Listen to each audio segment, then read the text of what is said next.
নমস্কার, কৃষ্ণা টক্স বাংলা চ্যানেলে আপনাদের স্বাগতম।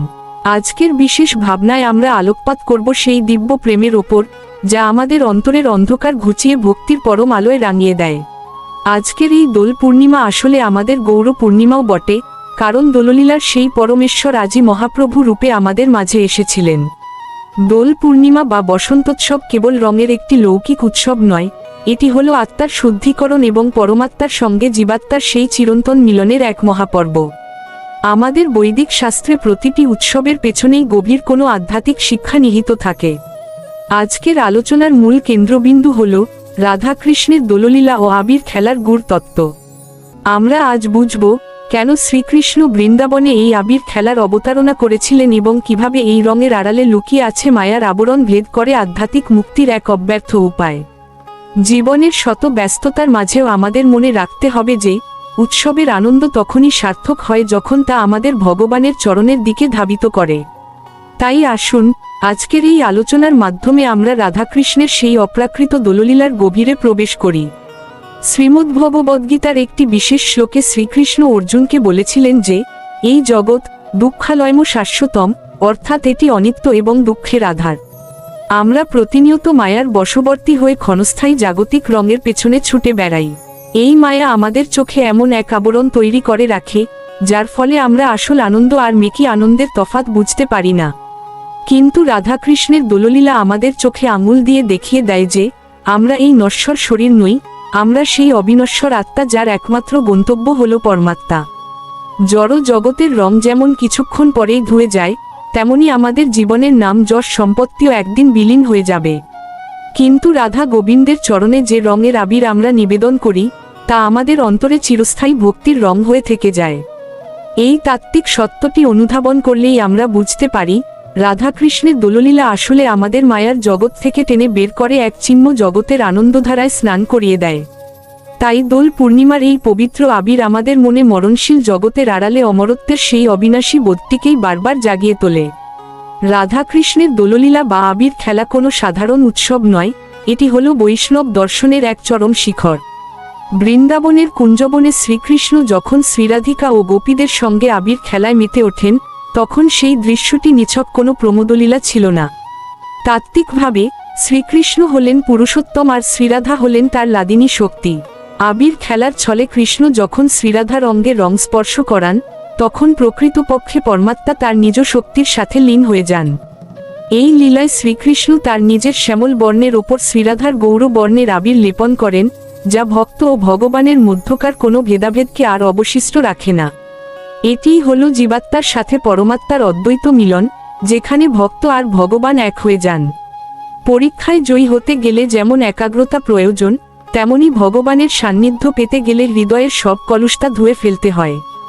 আবির বা ফাগু হল সেই শুদ্ধ অনুরাগের প্রতীক যা আমাদের মনের কাম, ক্রোধ আর হিংসাকে পুড়িয়ে ছাই করে দেয়।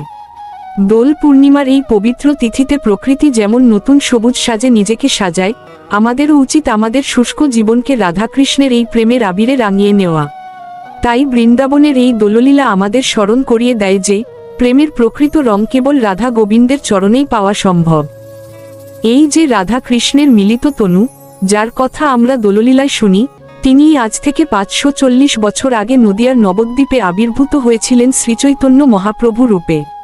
তাই আজকের এই তিথিটি কেবল আবির খেলার নয়, এটি স্বয়ং ভগবানকে গৌররূপে পাওয়ার দিন।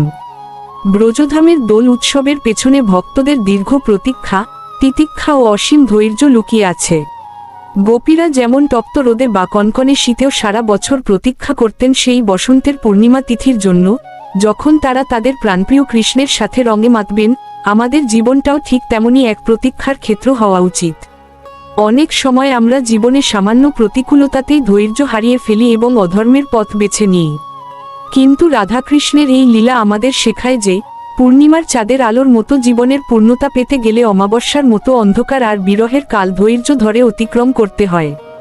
বিপদের দিনে স্থির থাকা এবং ভগবানের প্রতি অবিচল বিশ্বাস রাখাই হল প্রকৃত বীরত্ব। শ্রীরাধা যেমন বিরহের যন্ত্রণাকে সয় তবেই কৃষ্ণের সঙ্গে দোললীলার পরম সুখে সিক্ত হয়েছিলেন, আমাদেরও জীবনের সংগ্রামগুলোকে সহ্য করে শ্রীকৃষ্ণের চরণে মতি স্থির রাখতে হবে। এই মানসিক শক্তি সাধারণ মানুষকে ভগবানের লীলায় প্রবেশের অধিকার দান করে। সুতরাং রাধাকৃষ্ণের দোললীলা আমাদের ধৈর্য ধারণের সেই মহান শিক্ষা দেয়, যার মাধ্যমে আমরা পরম শান্তি লাভ করতে পারি। আমাদের পরাজয়ের এবং জীবনের যাবতীয় অশান্তির মূল কারণ হল জাগতিক বিষয়ের প্রতি অতিরিক্ত আসক্তি। গীতা অনুসারে আসক্তি থেকেই কামনার জন্ম হয় এবং সেই কামনা যখন পূর্ণ হয় না, তখন ক্রোধ ও মোহের উৎপত্তি হয়। এই মোহ আমাদের বিবেক আর বিচার বুদ্ধিকে গ্রাস করে ফেলে। দোললীলার উৎসব আমাদের শেখায় সব জাগতিক আসক্তি বিসর্জন দিয়ে কেবল কৃষ্ণ প্রেমে মগ্ন হতে। দোল উৎসবে যখন আমরা একে অপরকে রং দিই, তখন আমরা আমাদের পার্থিব পরিচয় ভুলে যাই। ঠিক তেমনি মনকে যখন ভগবানের চরণে বা কোনো মহৎ আধ্যাত্মিক উদ্দেশ্যে অর্পণ করা হয়, তখন বাইরের কোনো অভাব বা জাগতিক সমালোচনা আমাদের টলাতে পারে না। মনের এই অনন্য একাগ্রতাই হল যে কোনো কঠিন পরিস্থিতিতে জয়লাভের অব্যর্থ অস্ত্র। শ্রীরাধা যেমন বাঁশির সুর শুনে গৃহের মায়া ত্যাগ করে বনপথে ছুটে যেতেন, আমাদেরও উচিত জীবনের সব কোলাহল আর পিছুটান ছাপিয়ে অন্তরের কৃষ্ণ প্রেমকে অগ্রাধিকার দেওয়া।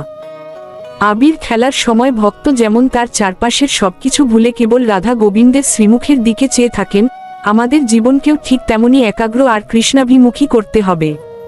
এটাই হলো রাধাকৃষ্ণের আবির খেলার প্রকৃত দার্শনিক তাৎপর্য। নিজের সবটুকু চেষ্টা করার পাশাপাশি ভগবানের দৈব কৃপা লাভ করা অপরিহার্য। গীতায় শ্রীকৃষ্ণ আশ্বাস দিয়েছেন, সর্বধর্মান পরিত্যজ্য মামেকং শরণ বর্জ, অর্থাৎ তুমি সব চিন্তা ত্যাগ করে একমাত্র আমারই শরণ নাও। দোল পূর্ণিমার এই শুভ লগ্নে শ্রীরাধা গোবিন্দের চরণে এই পূর্ণ শরণাগতিই আমাদের মায়ার জটিল জাল থেকে রক্ষা করতে পারে। আমরা অনেক সময় মনে করি আমরা একা লড়াই করছি, কিন্তু প্রকৃতপক্ষে সেই পরম করুণাময় ঈশ্বর প্রতিটি মুহূর্তে আমাদের হাত ধরে আছেন। দোল উৎসবে শ্রীকৃষ্ণ যেমন ভক্তদের দিকে নিজে এগিয়ে এসে রং ছিটিয়ে দেন, তেমনি আমরা যদি এক পা তার দিকে বাড়াই, তবে তিনিও তার অসীম করুণার রঙে আমাদের জীবন রাঙিয়ে দেন। এই নির্ভরতা আমাদের মনে এমন এক অবিশ্বাস্য সাহস যোগায়, যা পাহাড় সমান দুঃখকেও ধূলিকণার মতো উড়িয়ে দিতে পারে।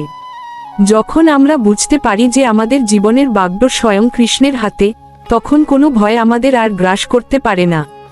তাই রাধাকৃষ্ণের দোললীলার আলোচনা আমাদের সেই পরম আশ্রয়ের কথা মনে করিয়ে দেয়, যেখানে গেলে আর কোনো দুঃখ থাকে না। রাধাকৃষ্ণের এই প্রেমের রঙই মহাপ্রভু হরিনাম সংকীর্তন হিসেবে আমাদের বিলিয়ে দিয়ে গেছেন। দোল পূর্ণিমায় কৃষ্ণ রাধিকার গৌরবর্ণে নিজেকে রাঙিয়েছিলেন, আর সেই গৌরবর্ণ নিয়েই তিনি অবতীর্ণ হলেন গৌরাঙ্গ মহাপ্রভু হয়ে। তাই দোল আর গৌর পূর্ণিমা একই ভক্তির সূত্রে গাথা। বর্তমান সময়ের মানসিক চাপ, অস্থিরতা আর যান্ত্রিকতার যুগে এই বৈদিক উৎসবগুলোর প্রয়োজনীয়তা আগের চেয়ে অনেক বেশি। অনেকে মনে করেন এই প্রাচীন লীলাগুলো হয়তো কেবল একটি নির্দিষ্ট সময়ের জন্য ছিল, কিন্তু এর মাহাত্ম্য চিরন্তন। আমাদের প্রতিদিনের ছোট ছোট চ্যালেঞ্জ মোকাবিলা করতে যে মানসিক আর আধ্যাত্মিক শক্তির প্রয়োজন, তা আমরা এই রাধাকৃষ্ণের দোলতত্ত্ব থেকেই পেতে পারি। জীবনের একঘেয়েমি আর রুক্ষতাকে দূর করতে যেমন রঙের প্রয়োজন, তেমনি মনের মালিন্য দূর করতে প্রয়োজন হরিভক্তির রং। দোল পূর্ণিমার এই বিশেষ আলোচনা আমাদের প্রতিদিনের জীবনকে সুশৃঙ্খল এবং শান্ত করতে সাহায্য করে। মায়ার বাঁধন আলগা করে যখন আমরা আমাদের আনন্দ, বেদনা এবং জীবনের প্রতিটি মুহূর্ত শ্রীকৃষ্ণের চরণে অর্পণ করি, তখনই আমরা প্রকৃত মুক্তির স্বাদ পাই। রাধাকৃষ্ণের আবির খেলা আমাদের শেখায় যে প্রেম আর ভ্রাতৃত্বের মাধ্যমেই জগৎকে জয় করা সম্ভব। এই পবিত্র ফাগু আমাদের হৃদয়ের সব সংকীর্ণতা ধুয়ে দিয়ে সেখানে নিঃস্বার্থ ভালোবাসার বীজ বপন করুক। বন্ধুরা, আপনারা জানলে খুশি হবেন যে প্রতিদিন রাত 8টায় আমরা এই ধরনের আধ্যাত্মিক, তাত্ত্বিক এবং শাস্ত্রীয় বিষয় নিয়ে গভীর আলোচনা করি। আমাদের জীবনের যে কোনো সমস্যা বা ধর্মগ্রন্থের কোনো গূঢ় রহস্য সম্পর্কে আপনাদের মনে কোনো জিজ্ঞাসা থাকলে আমাদের পূর্ণাঙ্গ আলোচনাগুলো অবশ্যই শুনবেন। শ্রীমদ্ভগবদ্গীতার জ্ঞান ও রাধাকৃষ্ণের প্রেম যেন আমাদের সবার অন্ধকারাচ্ছন্ন পথকে আলোকোজ্জ্বল করে তোলে। আজকের এই বিস্তারিত আলোচনা যদি আপনাদের মনে বিন্দুমাত্র ভক্তির উদ্রেক করে থাকে বা আধ্যাত্মিক পথে এগিয়ে যেতে সাহায্য করে, তবেই আমাদের এই প্রচেষ্টা সার্থক হবে। আপনার যদি বিশেষ কোনো প্রশ্ন থাকে বা এমন কোনো শাস্ত্রীয় বিষয় থাকে যা আপনি জানতে চান, তবে দয়া করে নিচে কমেন্ট করে আমাদের জানান। আপনার প্রতিটি প্রশ্নই আমাদের নতুন কিছু ভাবার ও শেখার অনুপ্রেরণা দেয়। এই অমৃতময় আধ্যাত্মিক যাত্রায় আমাদের সঙ্গী হতে চ্যানেলটি লাইক করুন এবং সাবস্ক্রাইব করে বেল আইকনটি টিপে আমাদের পাশেই থাকুন। সকলে ভালো থাকুন, সুস্থ থাকুন এবং দোল পূর্ণিমার এই শুভ লগ্নে রাধা গোবিন্দের চরণে নিজেদের মতি স্থির রাখুন। শ্রী মিলন দেবনাথ। হরে কৃষ্ণ।